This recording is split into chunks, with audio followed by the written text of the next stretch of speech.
seems like the gremlins that follow Jigga around are scared of Tingana.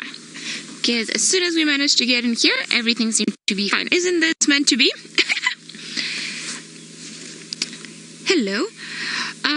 From what we've seen from the night, well, Tingana's not too far from the tree where he tried to hoist that warthog yesterday. We actually could only just see the stomach contents of the warthog lying on the floor. So I'm sure the rest of the kill is here somewhere, but we've pretty much just arrived. So I'm sure he'll show us at some point where he's keeping the rest of the warthog. And although it was a pigling, I think there was quite a lot of meat in there for him to have a look at. To have a bite. So I'm sure he's got the rest somewhere around here. But it seems like maybe he's been having a tough night trying to balance that kill on top of that marula. I don't think it was the easiest marula were to leave a kill up there, but maybe he did manage to finish it. We're gonna go on exploring a little later. It seems like for now he is very happily asleep. And what a game of patience it was yesterday. I still can't believe it. You know, this is probably why these animals are so successful. And if I were a leopard, I would probably die, because I don't think I've got the patience that Tingana showed to have yesterday. I mean, just on top of the termite mound for hours, and he knew that a warthog was deemed to come in there. So I wonder if when the other one didn't run off yesterday, that didn't give away the position of some more warthog, because we could hear some more squealing and other noises. So maybe he knew all along what his plan was going to be.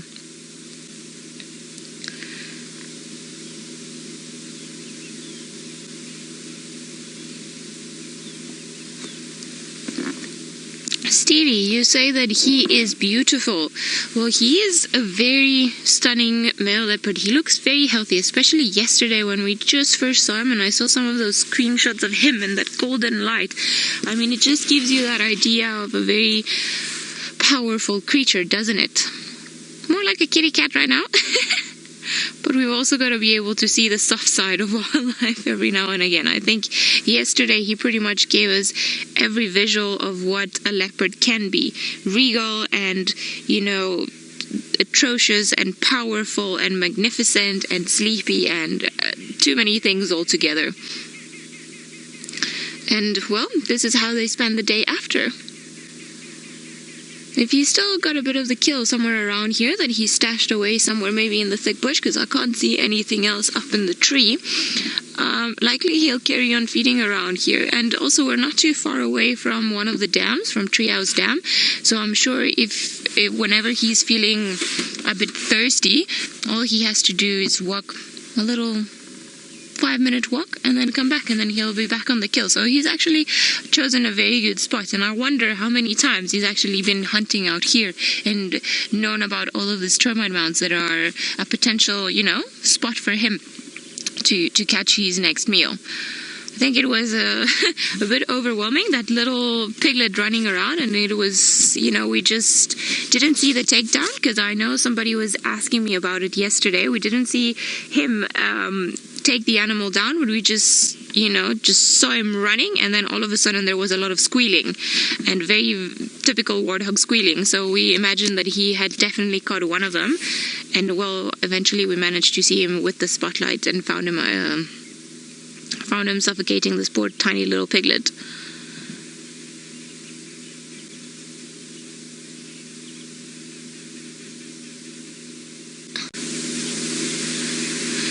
Robert, you're wondering why leopards take their kills up trees.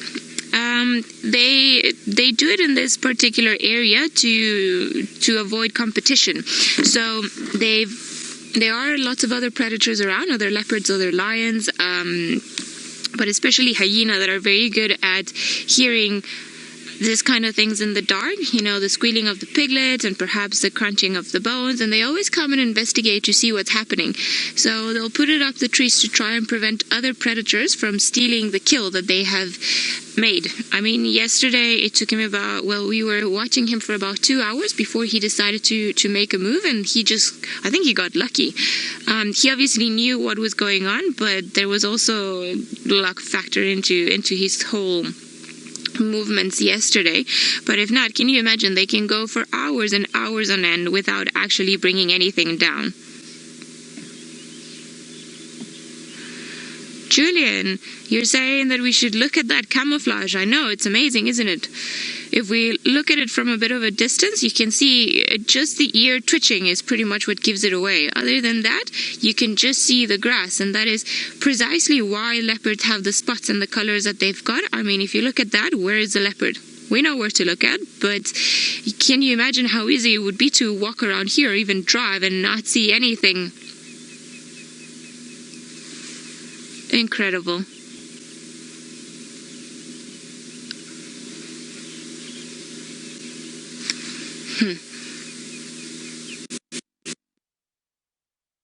Seems like Tingana was very nicely asleep, but there's an impala not too far from where we are, and he raised his head all of a sudden. The impala's still in between the bushes, so we can just almost hear the ears flicking in between the bushes, but definitely got his attention. I mean, look at him.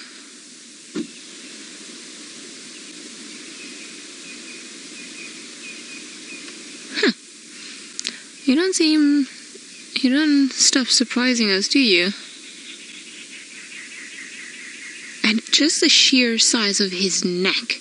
I mean, he is something incredible. He is very big. Oh, maybe some traces of blood here and there. Somebody hasn't been grooming properly. Naughty. Maybe, no? Are you still too full from the warthog? I think maybe he might just not act upon this impala that's not too far from him, just because he's got a full belly and he seems to be quite sleepy. But if the impala were to come closer, then who knows? We've also known that he knows how to play his cards very well, so I wouldn't be surprised if he just waited for pretty much anything to come up to him. What else are you listening?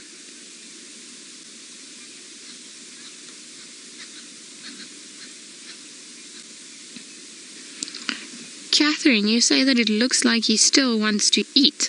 I think so. Well, he's definitely, and it's a very basic instinct that whenever they see a potential prey species, you know, something kicks in them and they pay attention. He might not do anything about it, because, I mean, he had a good meal last night. But who knows, perhaps this afternoon he'd be ready to start moving again.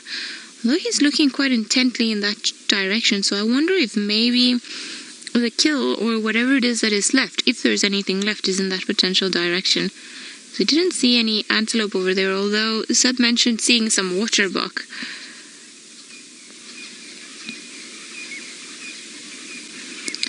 Kylie, you're wondering if leopards can get hiccups.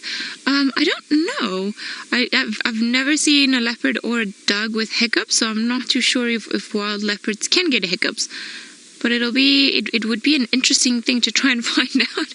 Can you imagine Tingana trying to climb up a marula and then, you know, just not being able to do it properly because he can't stop with the hiccups? I reckon that'll be something to see. But sorry, I don't know if they do get hiccups. I don't know if animals in general get hiccups. It's something that I've never thought about, but I will definitely try and find out for you. What are you looking at?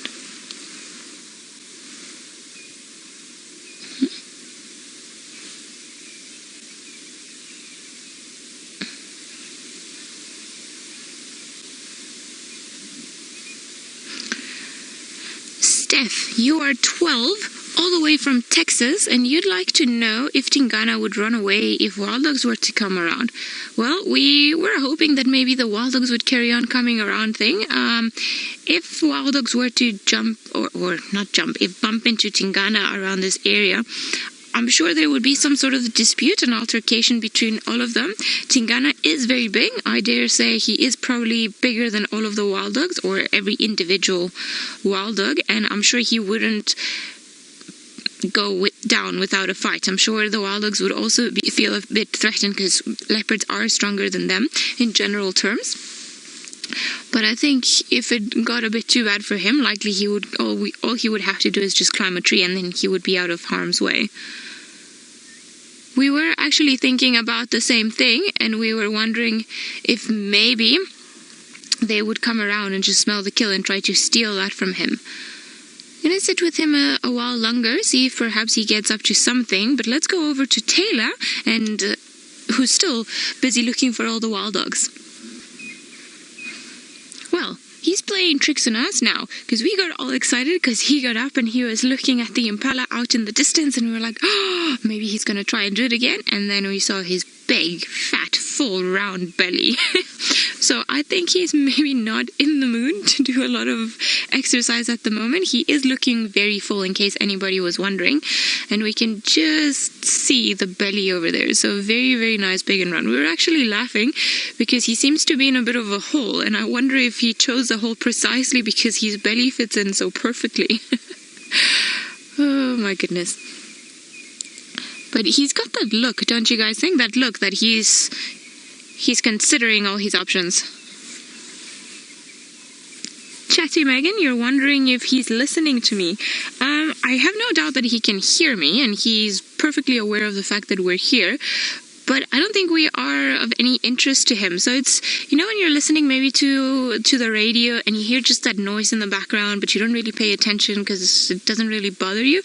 I think that's perhaps what's happening with him now. He knows we're here, but his ears are twitching where all of the animal movements are, wherever there's frankeling, alarm calling, or where the impala went off running. And we thought we heard maybe lions in the distance, but I can't really tell. So he's definitely searching for something, because he's got that very determined look, and I wonder what it is that he's thinking. I wish we could know. It would be pretty amazing. But yeah, I think the animals, they just learn to block our noises and our scent out, and they're like, ugh. You know, it's just like a bad song on the radio that you don't pay attention to. Yeah, thought I heard a lion, but it's actually a car. I think my hearing is not that good this morning. I wonder, are you looking at more impala there, mister?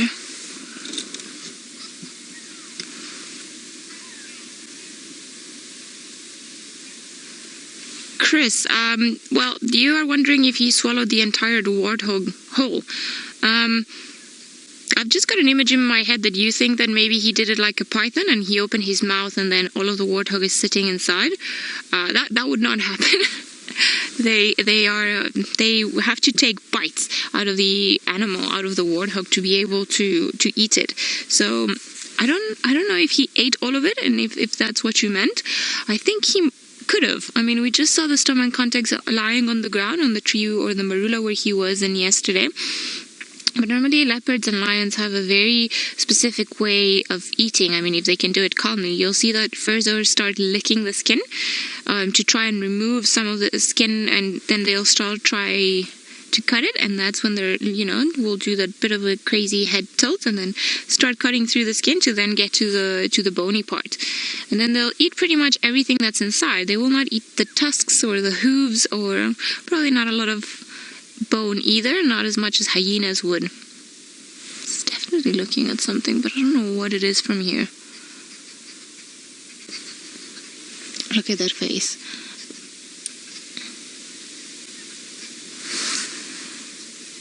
Cody, you are wondering if perhaps he feels threatened with the car here.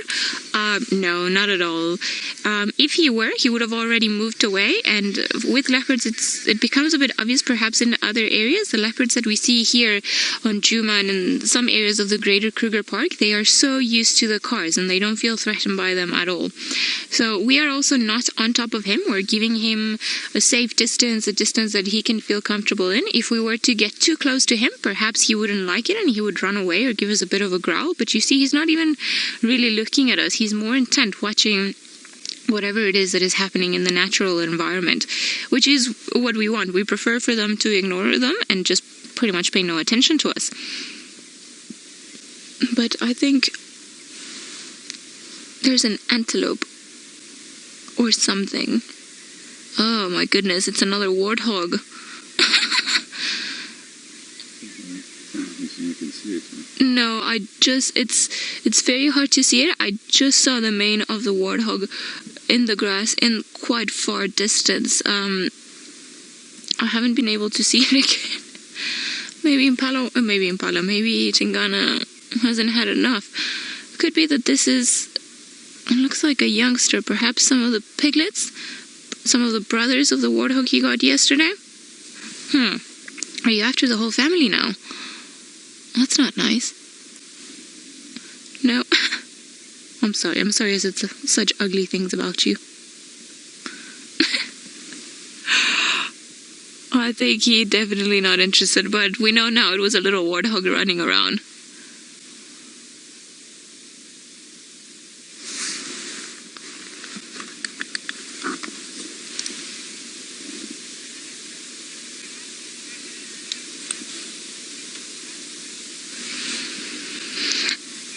Kylie, you're wondering if leopard claws get blunter over time. Well, they carry on growing throughout their lives, but yeah, they do get blunter, and especially it's quite obvious with their canines, their big teeth. As they start getting older, well, they start wearing down. So a lot of the times you'll see that perhaps they'll be missing the tip, or they won't be as sharp as they were when they were younger. But also a lot of the times what leopards do is they'll try to sharpen them, so they'll go up against trees and then they'll start, you know, almost like a cat does on a scratching post, and they'll start doing that against the tree. Can definitely tell that I don't think Tingana's claws or canines are doing too bad. I'm just so impressed by how healthy he looks. It's like definitely one of the bigger leopards I have seen. Look at all those little flies. I'm sure somebody's not happy. Yeah, you didn't groom properly, so that's why you've got flies on your face. I think maybe what he was doing was just probably put his head in where there was a bit of meat, perhaps a bit of blood, and that's what the flies are being attracted to.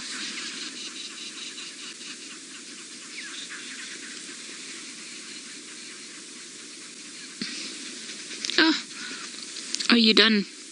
Look at that belly. Look how full he looks.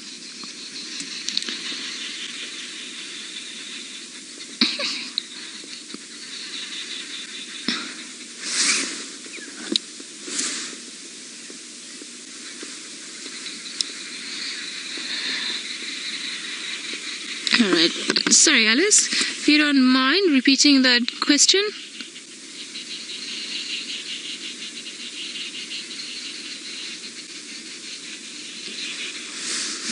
Kristen, you're wondering if the flies don't disappear over winter. We definitely don't get as many as we do during the summer, but they'll still live in some of the dung around all of this area. So their numbers would be a lot lower, but there'll always be tiny little flies carrying on, especially animals when they make a kill or following some of the herbivores. You know, lots of the times buffalo carry lots and lots of them, zebras as well. And I think in this particular case, we're just in the change of season, so there's more of them flying around. And I do think that he's got little pieces of meat or perhaps even blood on his face, and that's why we can see so many of them. Seems like the sleepy king has decided that this is a comfort spot for the day. Let's go over to Taylor in the meantime and see how her search for wildlife is going. Well, how could you overdose on any of these beautiful cats? Somebody's gone up. Oh, are you gonna take us back to where you hid the rest of the warthog? Alright. No, he's just chosen a different spot. Okay, we're gonna try and... what do you think in there, Sam? I think maybe that's the spot to try and go to.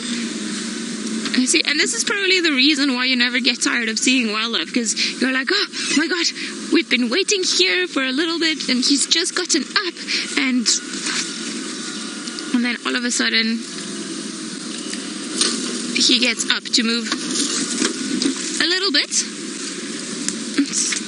and then there he is. My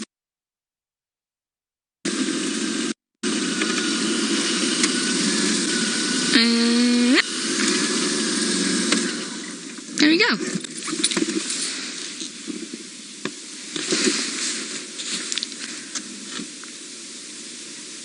Hello.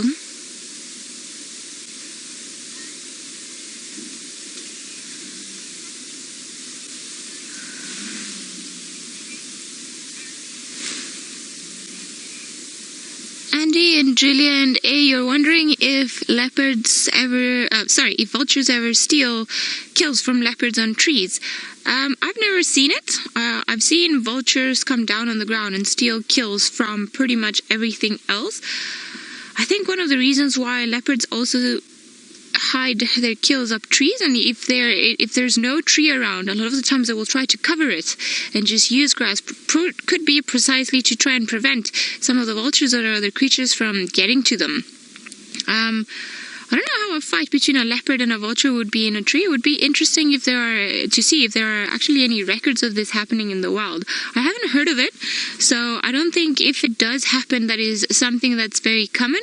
I mean, when vultures are flying around a particular area, they normally focus on the ground, and this is when they'll come down to try and feast on whatever it is that they've seen at the bottom. So if a leopard puts it up in the tree, even for a vulture, and if the tree's got a lot of branches and a lot of leaves, it's very hard for the vultures to actually spot the kill on the tree. I think more often than not what we find that comes to a leopard kill are hyenas. It would be quite interesting to see a battle in between them. I don't know if anyone's ever found a record of it. So it'd be quite interesting to go and maybe find out online later on. But it's definitely a thought.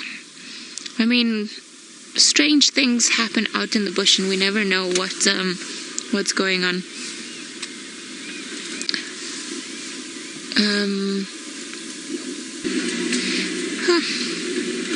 Pretty leopard. This would be a very cool thing to see from the sky, don't you guys think? Thinking that if you were a vulture flying around and then you would just see all the spots lying on the ground, I'm sure it would be a very cool view. All the way from the sky with the leopard lying pretty much underneath no tree, nothing in between them. I'm sure that would be the money shot. Would love to one day maybe fly over this whole area and see what it looks like and see what you can spot. I reckon probably not, we wouldn't see leopards, but you know, in my imagination, if I could fly, maybe I would be seeing Tingana from the top.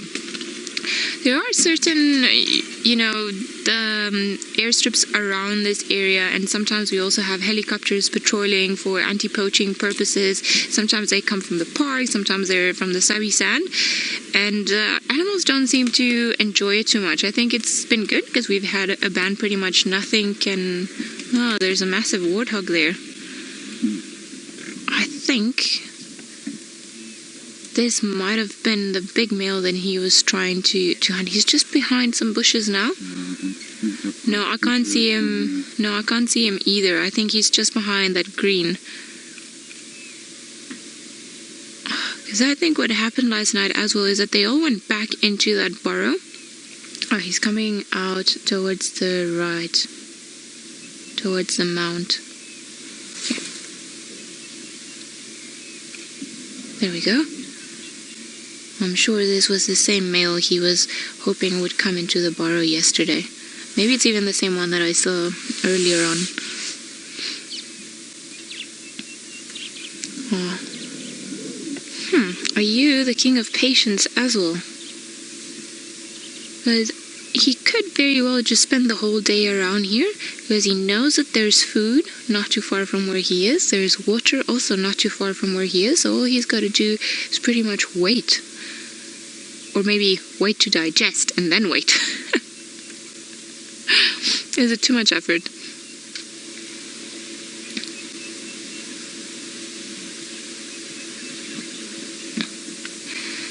Dylan, you're wondering if he's got a mate or if he's a bachelor. Well, he is one of the most eligible bachelors, if I can put it that way. Leopards, they don't mate with just one female, and they don't necessarily bond, the male leopards, with one particular female. So they will have a few different females that will live within his territory. and he will try to mate with as many of them as he can, just to try and spread his genes as much as he can. So it's not a monogamous relationship. They won't even spend too much time with the females. They'll likely just find a female that's in heat or ready to mate with her for a few days, and then go off. Sometimes in this area, because the Sabi Sands is a bit of an unusual place with leopards, we will see them, males, somewhat socializing, if I can use that word, and I feel it's a bit strong of a word, with females and their youngsters. I have seen it before, but on a very few numbered occasions. I don't know if he was ever seen with some of the offspring he sired, but I know in another place where I used to work, we saw Anderson male leopard with the female and the cub he had sired, and there was no aggression in between them. Obviously it wasn't a happy family affair, but they were all quite happy.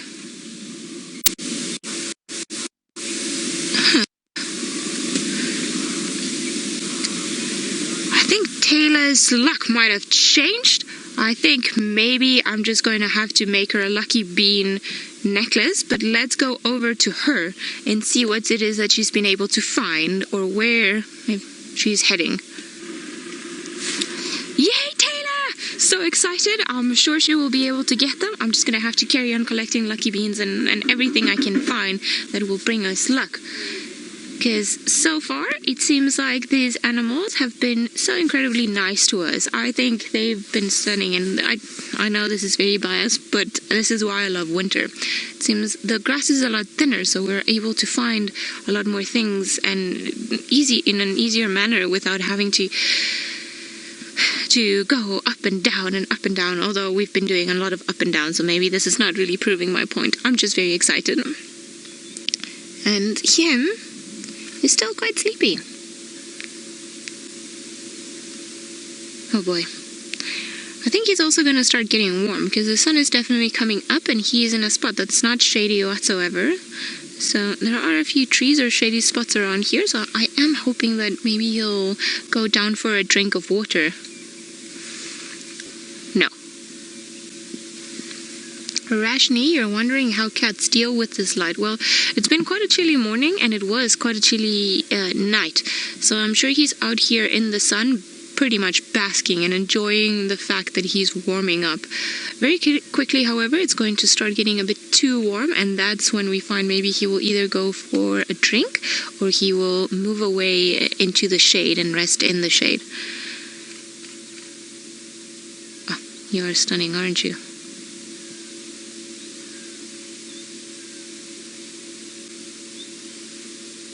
That was a perfect side profile for ID.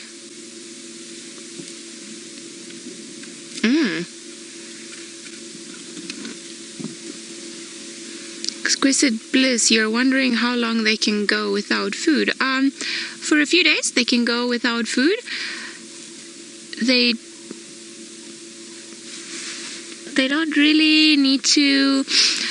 They can survive. They're not like us that they will have to. Are you finding a more comfortable spot? So they don't have to eat every day like what we do. They've got a bit of a different feeding pattern. So when they do find food, like yesterday, they will gorge themselves and they will eat as much as they can. And sometimes it's been recorded that they can eat up to maybe 25% of their body weight, which can be up to sometimes maybe 15 kilograms of meat in one go. So that's why he's got that big fat round belly, and he's walking pretty much like this, almost like a penguin. And it's going to take him a bit to digest it. I would say today he will still be busy digesting it, and he would not have to eat today, let's put it that way. If he does, then that's an extra bonus, but he would be fine not to eat for the rest of the day, and perhaps even for part of tomorrow.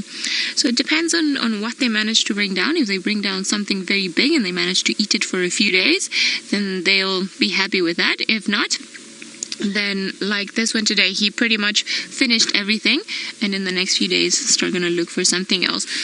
But we've seen now that there are different warthogs and little animals and impala moving around, so I'm sure that if there's a very good opportunity, he will not let it slip.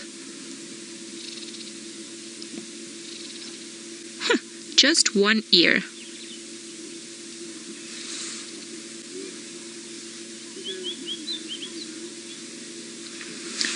Mita, you are 8 and you wonder if there are leopards in Venezuela where I'm from. No, we don't have leopards there. We have other species of cats. We have one that's very, very similar. It looks almost like this one.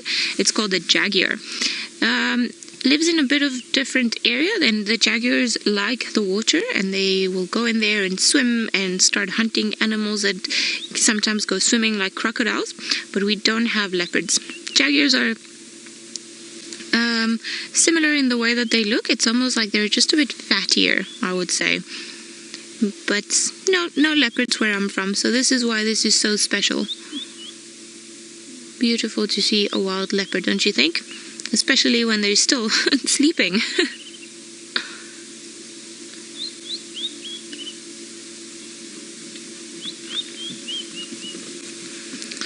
Austin, you're wondering how someone determines the spot pattern of a leopard. Well, all leopards have individual markings. They're all different, so there are no two leopards that have the same markings, although they all might seem the same to us. But different people look at for different things. So a lot of the times we will look at their faces and side profiles of their faces just because it's a lot clearer, or maybe a shot of what the spots look like on their belly. So once you've got both sides of an animal, then you can ID it the next time you see it just by looking if the spots are the same. Actually, at one point, the thesis that I did for my master's was about camera traps and leopards. So I had to try and ID as many leopards as possible from this, this camera as it take a shot as soon as they see or they gather some movement. And there was a lot of looking at spots, but the more you do it, the easier it becomes, because then you start picking up on little things, and your brain remembers things that you don't consciously remember. And I know that sounds quite funny, but you'll see a spot pattern and you'll be like, hang on a second, I have seen this before, like this is a leopard I know, and then you go and see them. It's almost like humans, we'll have a scar or little spots or little things, and then it's different things. We're going to see if His Royal Highness decides to put his head up, but let's go over to Taylor and then see how she's faring with the cat search. Well, it's a bit of a gruesome surprise, so if you're finding it a bit too harsh once I tell you what it is, maybe just look away for the next few minutes. Just thought it would be interesting to come and have a look. This is where the base of the tree where he had the kill, he's still busy sleeping away, and you see that's all the way where he plunked it up there. I'm sure he didn't manage to just keep it there. You see it's not the sturdiest of the marulas, but it was quite funny yesterday. He was walking away with his kill, and I think there are lots of other trees around here, bigger trees, but I think he was just like, marula, yes, up I go. So it seems, I thought this was the stomach, but there seem to be other stomach contents around. So I'm not too sure if if it's perhaps a different organ, because those are the stomach contents around there. So all of these little creatures, obviously in their stomach we will have grass and pretty much the shoots of and roots of trees and fruit and everything else, and the leopard will not eat that. Sometimes we can see them just nibbling, and the other cats as well, like the lions nibbling a bit on these green contents, because to almost support their diet. And if they're lacking a bit of gut bacteria, then this is why they will go and eat some of the contents. But like I said, I was dead certain that this was the stomach, but now I'm a bit confused because I see the stomach contents are outside, but this stomach doesn't seem to have been open yet. Or unless it's a bit of a different organ, and I'm not 100% sure. Maybe my warthog anatomy needs a bit of a cleanup. Lots of flies around. They're all on top of let's call it a stomach. I'm pretty sure this is a stomach, and I wonder if perhaps he didn't actually manage to bring down 2 piglets at some point last night, because they were running around and there was lots of commotion. So I don't know, could be. I think it's way too big to be a liver, which was my other guess, and way too big to be anything else, pretty much. Interesting. But you see, there are some things that they will eat, some things that they will not eat. Like I said, of the things they don't eat, if they have to, if they're not feeling particularly healthy, or if they feel like their system needs a bit more, then that's when they will go and eat some of this contents. But he will not come back here for this. And we were wondering if perhaps we could see maybe the hooves or the head or anything else, any other remnant of the kill around here, but it doesn't, that he consumed all of it around here. You can see he's been moving around here. I'm sure he's been lying somewhere around here. Definitely nothing else around here. So I was wondering,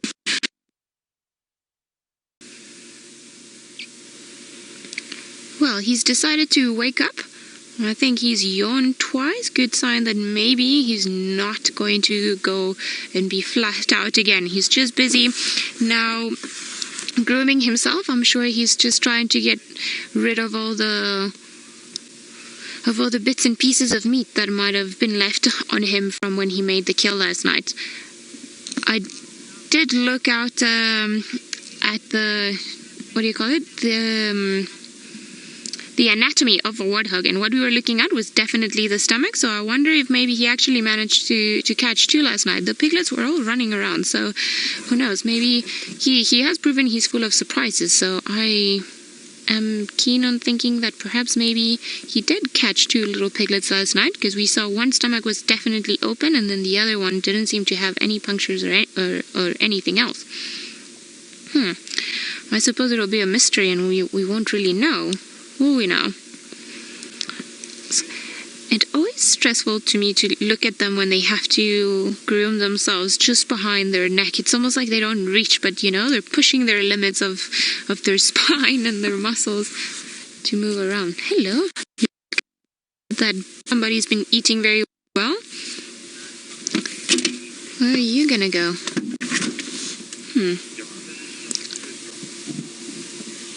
Maybe that's where you've kept everything else hidden and we can't see it? No?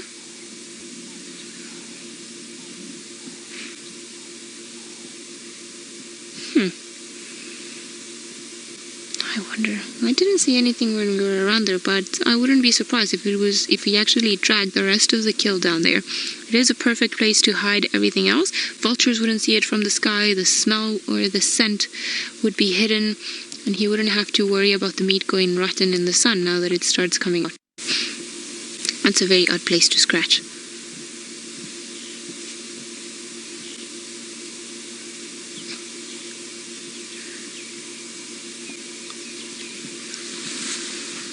Rishikesh, you're wondering why leopards prefer marula trees. Some of them seem to prefer them because they are somewhat easy trees to climb.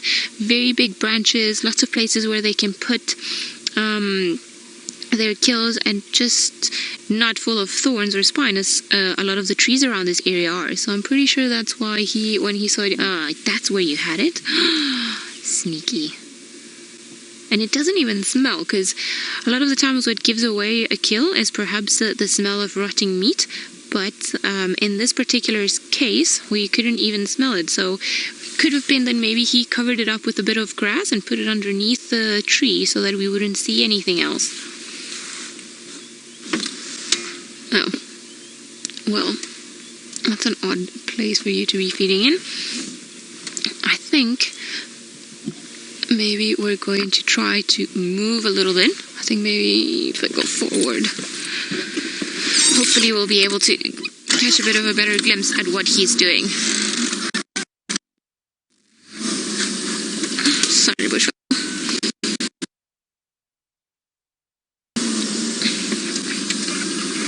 Not sure. Okay, come on, gears. Get into place.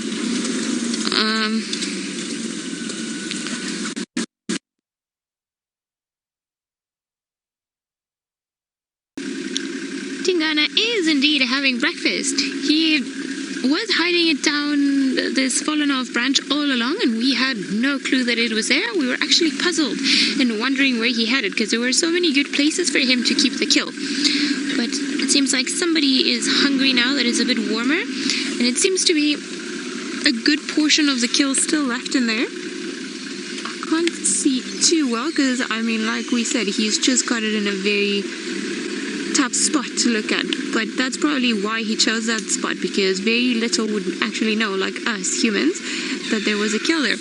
And it is funny because there's been about maybe 4 or 5 vehicles coming into this area where he's been today, and pretty much none of us managed to find the kill. We knew that it was somewhere around, but not quite there. So it just points to how full of surprises and how clever these creatures are.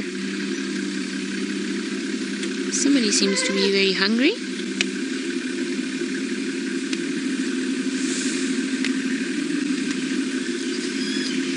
Laura Moore, you're saying that, wow, is he eating more? Yes, he definitely is. I think that, well, this is just quite something. I think, you know, he's hungry. I thought maybe he couldn't fit any more in that big belly of his, but clearly he can. And that's why he's enjoying it. Also, maybe he's trying to eat some of it before anything catches it. Maybe he's digested some of it. I mean, it was over 12 hours ago that we saw him make the kill, and that's likely when he started eating. So if he hasn't eaten for the last few hours, maybe he's digested some of the meat already, and that's why he's decided to go and have another bite.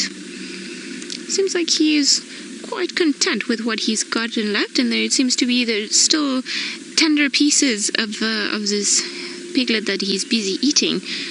The meat is still quite pretty and red, so I'm sure he's enjoying it.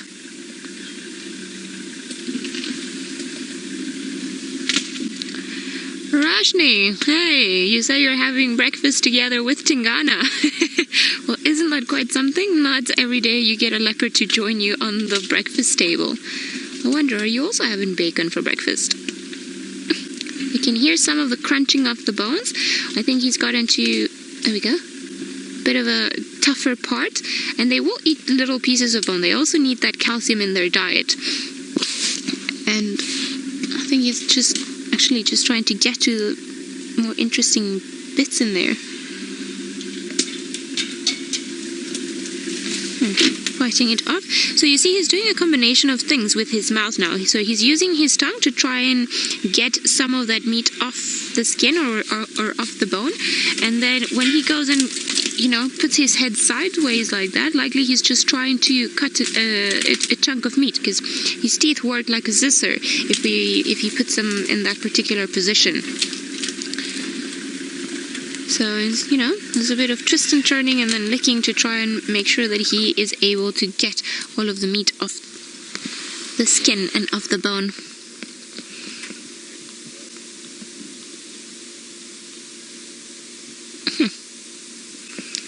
I'm really so surprised that you're eating more. But I suppose he doesn't get to be this size just by eating or nibbling on little things here and there. You get to be this size because you eat all your food.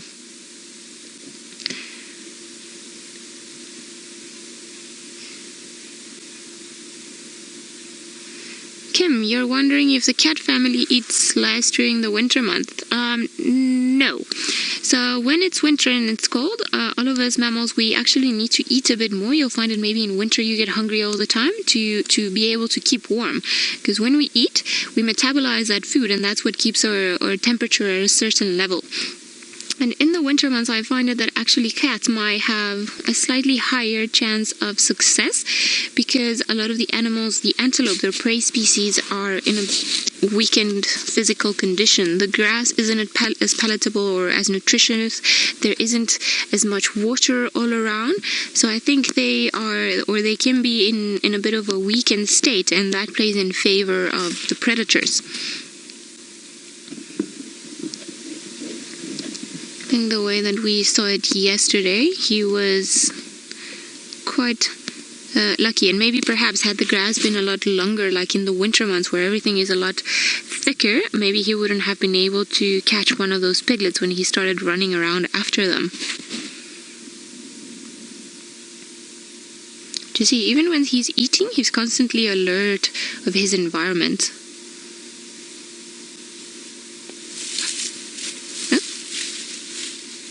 Is the sun bothering you?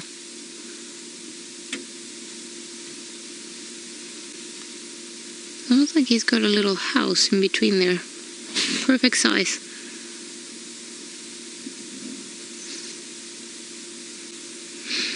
by the looks of it, I think it's just the upper part of the body that's left from what I could see when he dragged it, when he moved it a few seconds ago.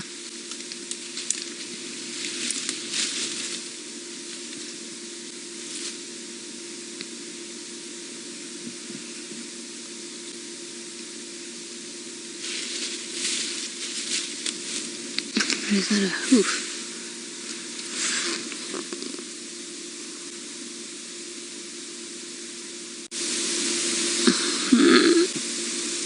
I think he is actually eating the top part. If I'm not mistaken, he's eaten one of the ears. And I think he might be going on to the next one.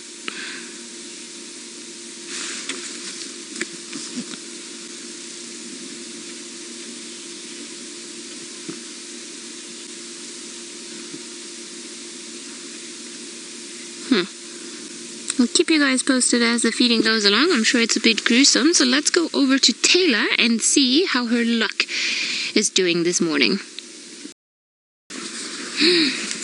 Proves that maybe Shadow will be the last 10-minute leopard today. I am really hoping that we're going to be able to also have a look at her and that tiny one. I'm sure everyone's itching just to see how that little one is doing. Or big boy over here, he's still busy eating. I think he's now managed, or what he's trying to do from what we could see is just try to get the meat off of the skull, and that's what he's busy eating. And if you're having breakfast, I apologize. But Tingana's having breakfast too, so I suppose it always depends on what species you are. I think he's quite enjoying it. He's gone down in the shade. Everything is well hidden. Not too many things around here. So I'm hoping that after he's nice and full, maybe he'll go all the way down to Treehouse Dam to have a bit of a drink.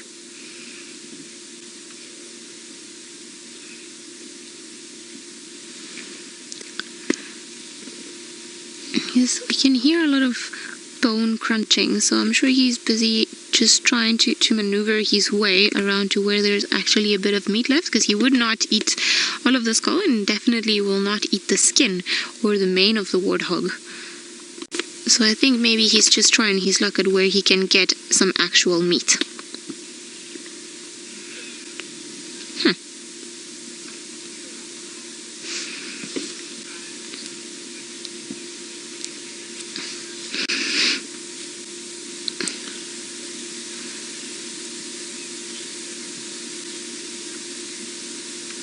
Here we were, thinking that you had eaten it all, but no, you still have a bit left in your stomach.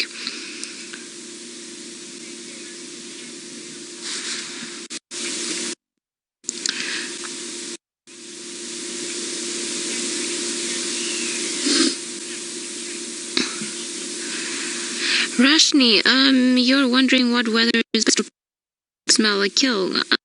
Well, sometimes if there is a light breeze, a lot of the times the scent will just be carried on, and then the animals will be able to smell it from a bit of a longer distance. If not, I would say early morning, late afternoon. The air is cooler, maybe everything is easier to smell. And well, I suppose also if you think about it, during the summertime, if a kill is left out in the sun, it'll rot a lot quicker, so you'll be able to pick up that smell of either that something's dead or rotting meat a lot quicker than you would maybe in a day that is a bit cooler. But for now, just pretty much no smell. I know also our sense of smell is not as good as the one of the leopards, but I'm pretty sure that nothing else can smell him around, because if hyenas could have smelled this or hear him crunching the bones, maybe that's what's going to be the reason that they get attracted to this place, if there are any in the vicinity, that crunching of bones. I think there have been studies made that suggest that hyenas can hear on a very clear day the crunching of bones of another predator up to 10 kilometers away. That's quite a distance. But I think because there are so many vehicles moving around, maybe it'll be a bit harder for them. Edward, you're wondering if they would eat the brain, or if they could eat the brain if they crack the skull. I'm pretty sure they would. It is another organ that they can feed upon.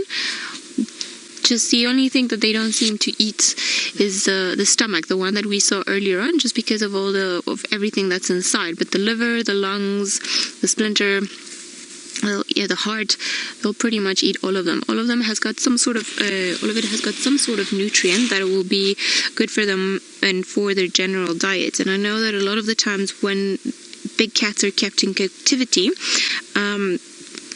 their minders have a bit of trouble with their diet because there's a lot of supplements that need to be put in. A lot of the times it's calcium, a lot of the times it's the bacteria that they would eat in the gut or from the stomach contents of certain creatures, and just extra vitamins that they would get from eating the organs of the animals that they hunt down.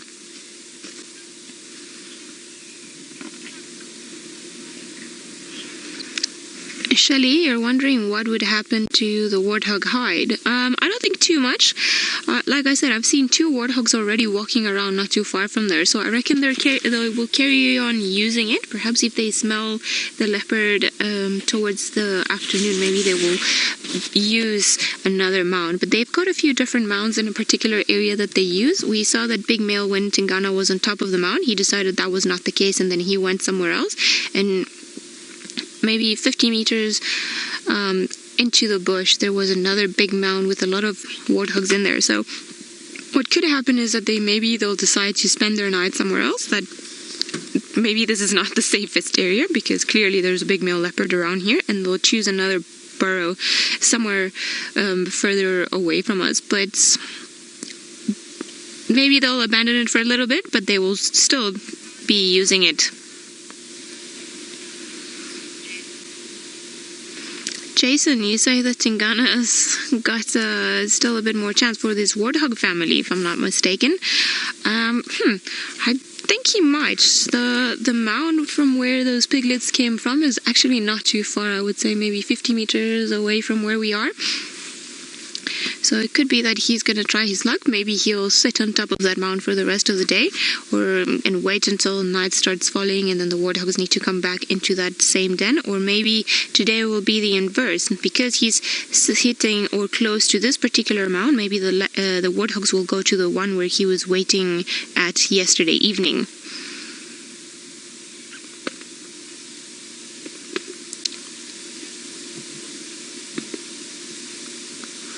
Elizabeth, you're wondering how long a leopard can go without making a kill. Well, sometimes it can be a few days if they're not successful.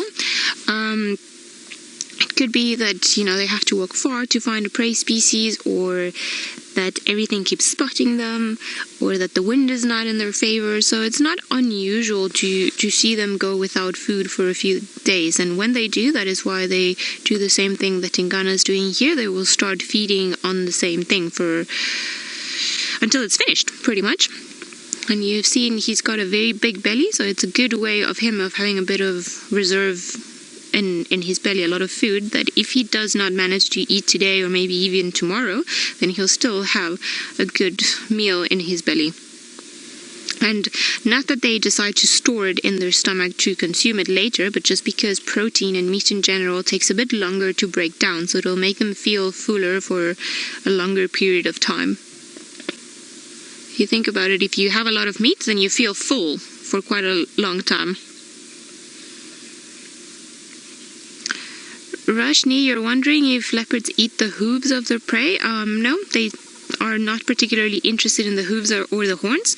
So often those are the few things that we find that when there's a kill after the animals have finished it off. Lions are quite similar. They don't enjoy hooves either. So horns, hooves, anything that's, or the tail, anything that's made out of keratin or too hairy, the skin, also they will not eat it and they will leave it on the side. I think maybe there was even more meat in there than what we initially thought.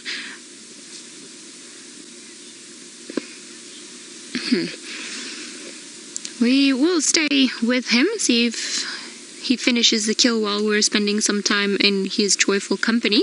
But in the meantime, let's go to Taylor and see if she's got any news about Shadow's whereabouts for us. Okay, he does seem to be having a great time, I must say. Still busy eating. He hasn't stopped in all this while. But now that we were talking about shadow and motherhood, that got me thinking. I'm not too sure who Tingana's mother is. So if you guys know, please use the hashtag Safari Life and let us know. Maybe it'll be interesting to start piecing the leopard puzzle together in my mind. At the moment, there's lots of information, but I'm sure the more information we can get, the better. It's always interesting to find out where particular animals come from, if we have that information available to us. If not, then at least we know what cubs have come from Tingana, which is always good. And then we're able to do like a big family tree and figure out who's who and what's happening around here. And I find it fascinating because sometimes they just will meet up with very random creatures and they'll meet some other ones and, they'll mate, and then you'll have cubs that look the same but are very different in personality. I suppose maybe if animals had to look up at humans, that's what they would feel about us. Because we're also different to one another. Just busy munching away, aren't you?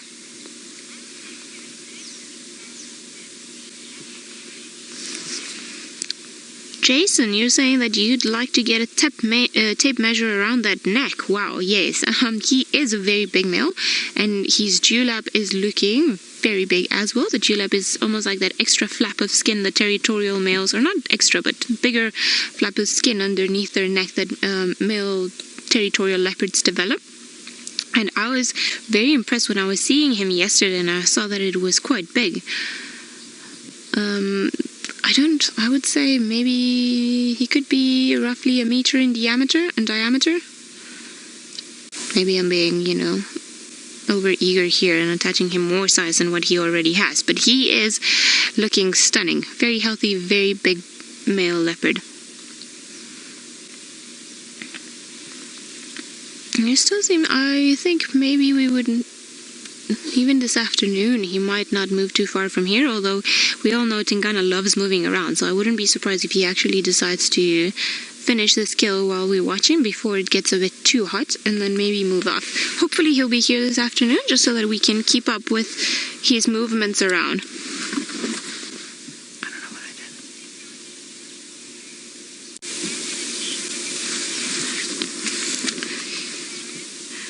Hillbilly Safarian, I think you are right. I think Tingana just kind of showed up in the area. Nobody's quite sure of where he came from. Maybe Kruger Park, maybe Manuleti. But I think that is what you're saying is right, because I remember Tristan mentioning something, and he's been my leopard teacher, and he's been the one showing me, trying to understand who's who and what's happening around, also with all the visual aid that is readily available on social media. But I think you are right. Maybe I was just thinking of a different leopard, and that's why then maybe we knew where he came from. Such mysterious creatures, and I think sometimes it's better not to know, because then you're like, well, you can just imagine, and it's almost like they reserve that bit of privacy to themselves, and you can only just wonder. You're looking at something else there. Every now and again he looks up and starts looking into a different area. Rashni, you're saying we need a leopard family tree.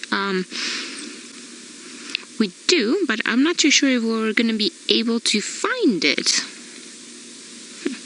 Well, like I said, at least we know who's come from him, which is sometimes just equally important.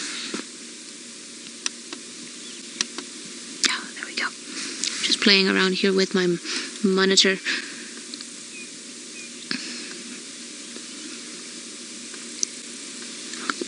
I wonder, what part are you onto now?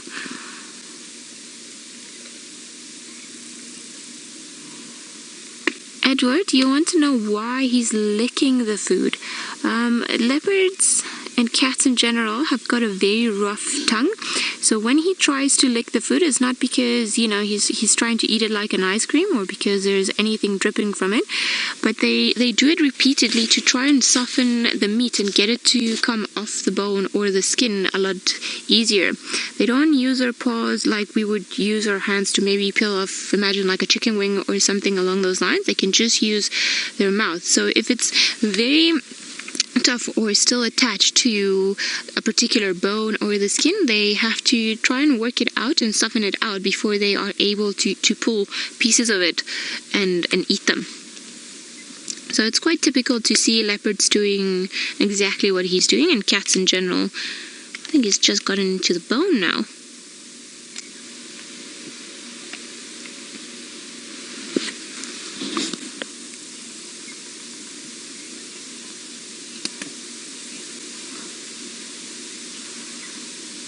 Jenny, you're wondering if big cats get feline leukemia like domestic cats. I'm not sure.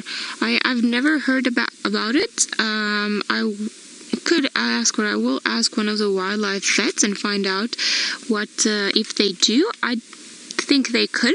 They get a lot of the domestic diseases, or that, you know, our cats at home get. So I wonder, maybe they could due to, you know, a genetic component or lack of condition, but I'm not entirely sure, so I can't say yes or no.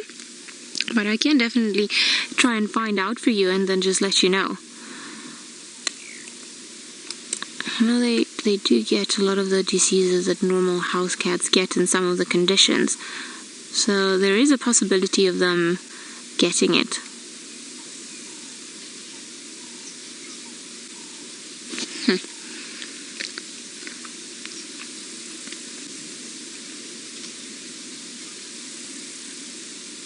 Happy to stick around here. He's made a kill not too far from where he waited yesterday the whole afternoon, and I wonder if he came from too far, because I know we had some tracks for a male leopard in the morning, so I wonder if he did, you know, a round of patrolling, and then in the evening, just as he was getting up and patrolling, and then decided to stay pretty much around here. No reason to go anywhere now that he's got pretty much anything he needs around here. Maybe the only thing that would move him out of here is another antelope coming by, another predator pushing him out of the area, perhaps the call of another territorial male in the distance. I think those are probably the only reasons why he would decide to leave this particular area. Or, well, and when the kill is finished, clearly he will have no more reason to stay around here. So I wonder if a way to a leopard's heart is actually through his belly.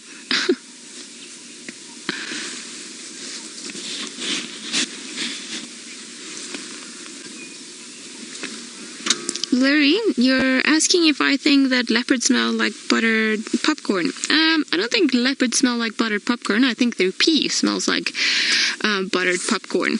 They have a very strange, very strong smell, but I think maybe it is their pee, what we think that smells like buttered popcorn. And I know it is quite funny and it sounds very unreal, but it's definitely the way that it smells. Janet pee also smells very similar to a leopard. Also, it's got that, you know, popcorn smell to it. But I don't know quite how to explain the smell of a leopard. It's quite pungent. And there's definitely a bit of like soil scent in it. And almost like, imagine if you had like a wet cat. That sort of smell. And then multiply it for about maybe 100. That's to me what a leopard smells like.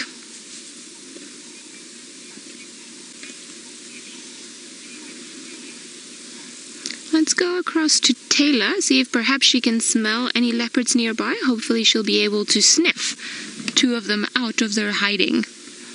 What a sneaky little girl she is. Oh my goodness, Herbie. Oh no, I don't know what I'm going to have to buy you, but you definitely deserve a gift. Look up in the tops of that tree over there. Oh, it's beautiful, isn't it, Senzo? So as you look, I'm just going to get hold of Mike again. Mike, I'm standing by. Thank you, Herbie. Watching us all along. No, not at all. I was just trying to get into the sighting. She's in a tree. It's Shongile. We're just south of Treehouse Dam on the southern road. Oh, beautiful. Absolutely beautiful. Whew. My luck is changing, everybody, with the help of my dear friend Herbie. Of course, I could not have done it without him.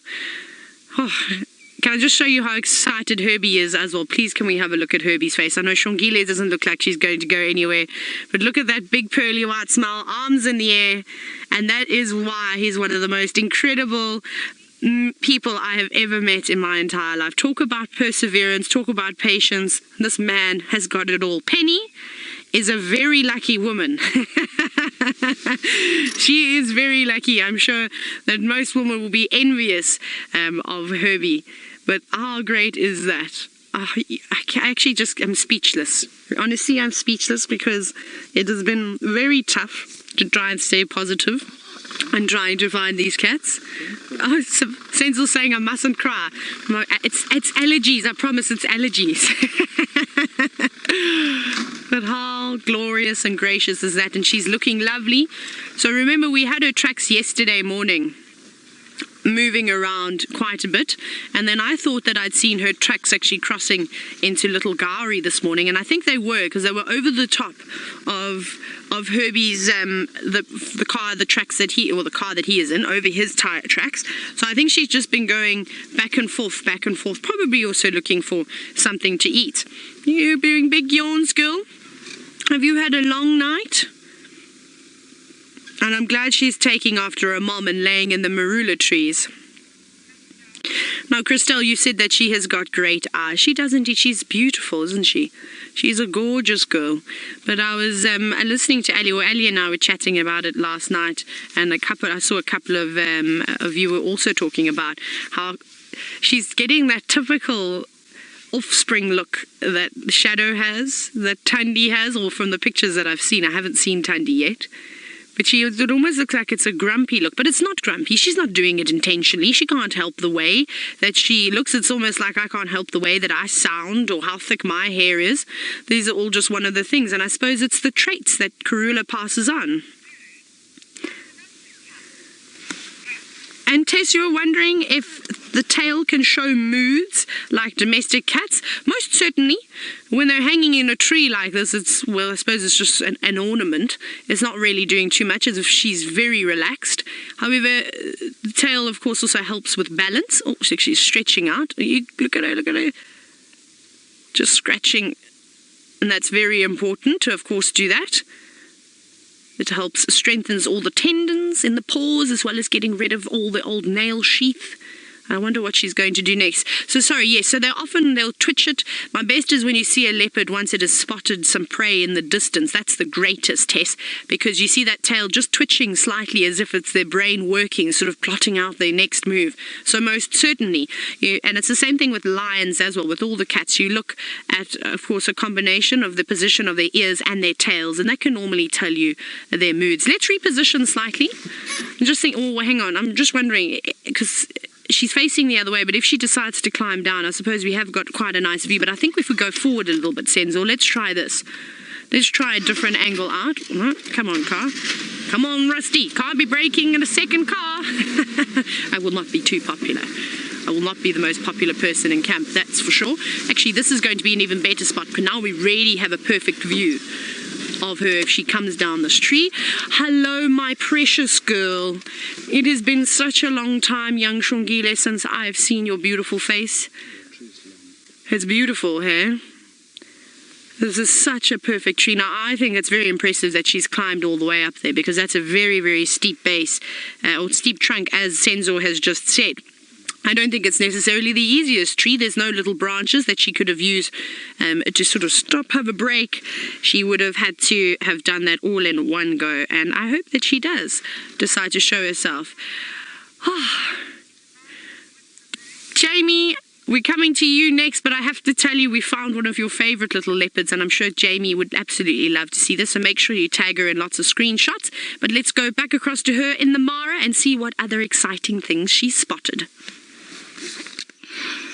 I am so happy to hear that Taylor has found Shongile.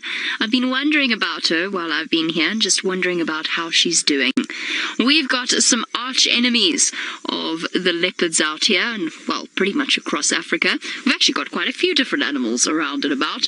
We'll start off with our olive baboons. just because they are, or were, sitting so nicely out in the open for us. There's a couple of tiny babies around, so I'll keep my eyes peeled. At the moment they're foraging in the grass, which makes them... Bless you! I know, it's very dusty out here, isn't it? Whew. Would you like a tissue? We've got some toilet paper in the car if you need. Obviously not too bothered. And maybe inviting him towards the car is a terrible idea. So olive baboons that are just that much fluffier than the chakmas that we see in the Sabi sand. And I haven't actually seen much of them. They live around the mountain where our camp is situated, but I haven't really spent much time with them. I just see them dashing past every now and again.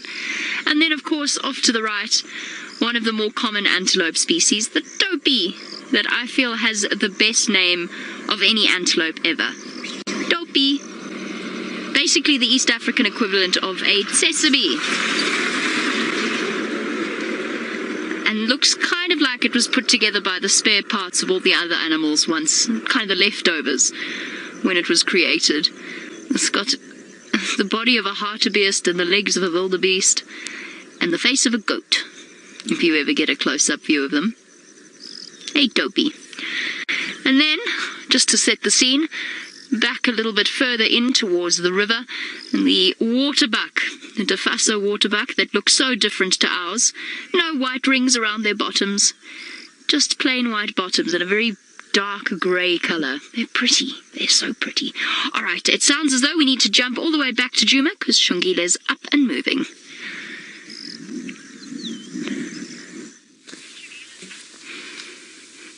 She is indeed, Jamie, she is indeed, but how gorgeous that you have, of course, those baboons. I think what Shongile's done is she's spotted some impala that were just near Treehouse Dam. So when I came around racing and obviously quite excited because Herbie had called me straight in over here, I spotted this group of impala. They were just in the thicket, but they looked like they were coming out towards the dam. So I think that's what she's seen. And remember yesterday I was climbing trees and standing on termite mounds in the sunrise safari. And that's exactly what leopard's done.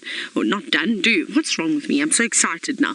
So it's a good spot. I also think she feels relatively safe up in a tree like this. She's not a particularly big girl. She's doubled in size since I last saw her. But she's still quite small. I think she's still got a little bit of growing to do. Remember, she's very young still.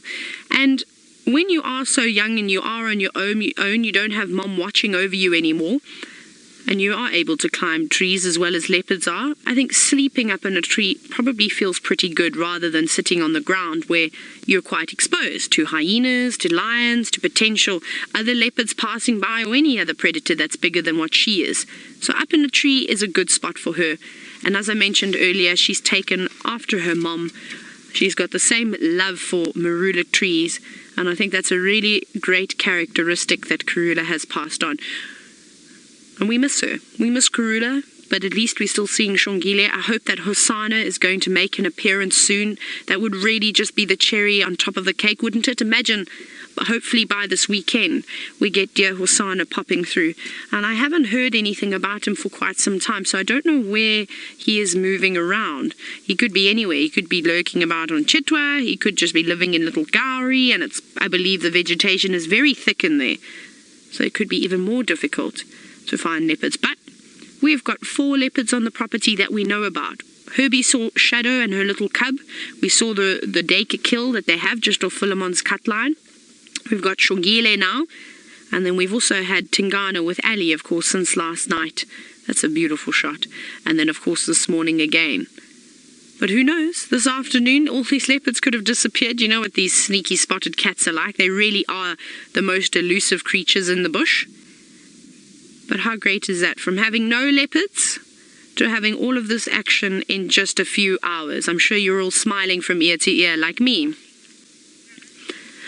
Now, Dylan, you've said that she looks thirsty. Oh, I don't know. Maybe. I think it's quite difficult to tell if a leopard looks thirsty or not. She's just sort of waking up. I don't know if she's quite decided what she's going to do. So, again, because she's so my goodness, my words today. Because she's so young, she might not be moving around so much at nighttime. She could still be just moving around during the day, like we say, to avoid the larger predators that are more active during the cooler times, which would be a very clever tactic. She doesn't look like she's quite grown into her paws just yet. She's actually got lovely big paws, don't you, girl? And it's obviously a tough one. The water's right not far away, so don't worry, Dylan. If you feel and you're a little bit concerned that she may be dehydrating, there's a huge dam. Treehouse Dam is probably about 200 meters away, maybe not even that far.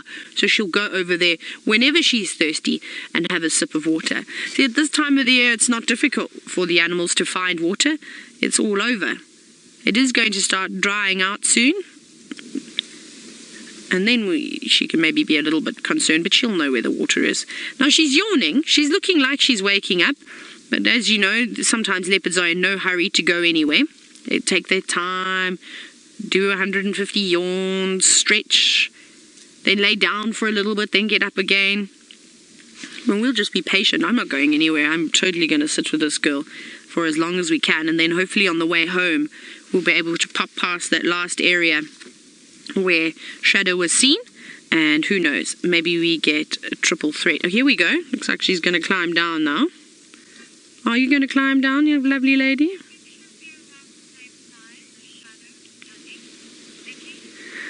There she goes. Now, Nikki, you were wondering if I thought, woo, careful, darling dear. That was not the most graceful dismount I've ever seen of a leopard before, but okay. She got down either way. Sorry, Nikki. You were wondering if she's going to be a smaller Shadow. I don't think she's going to be a particularly big leopard.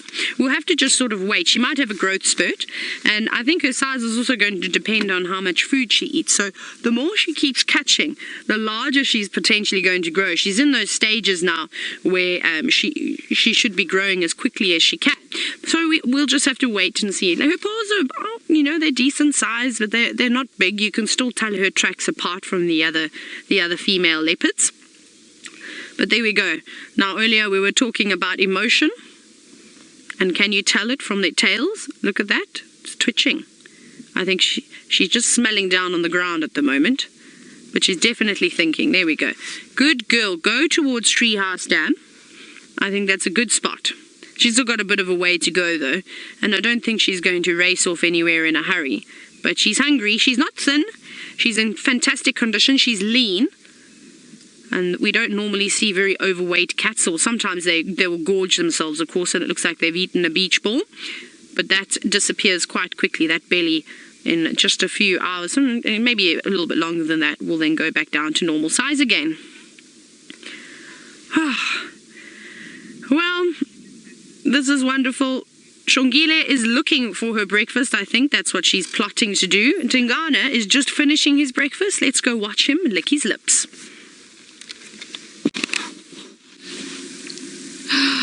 Yay, Shongile! I'm sure everyone's super excited to see her. And funny enough, she's not all too far from where we are. I don't think, however, there's going to be a chance of these two leopards meeting. They're still going, it seems, in opposite directions, but it seems like little Shongile is loving sleeping up in trees. Wonderful. Tingana seems he's just finished whatever it is that it was left from his breakfast, and he's going through another bout of grooming. So he's been eating lots of meaty pieces going all over his face.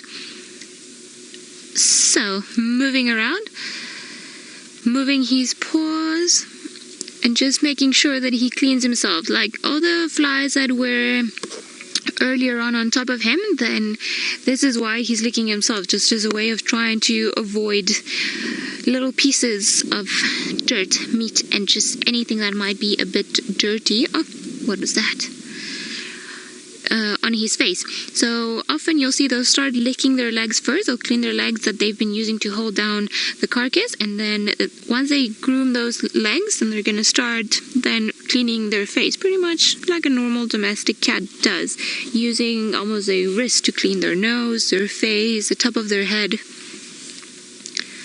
just to make sure that good condition is kept all throughout. Are we onto the right paw? There we go. Licking the face, cleaning the...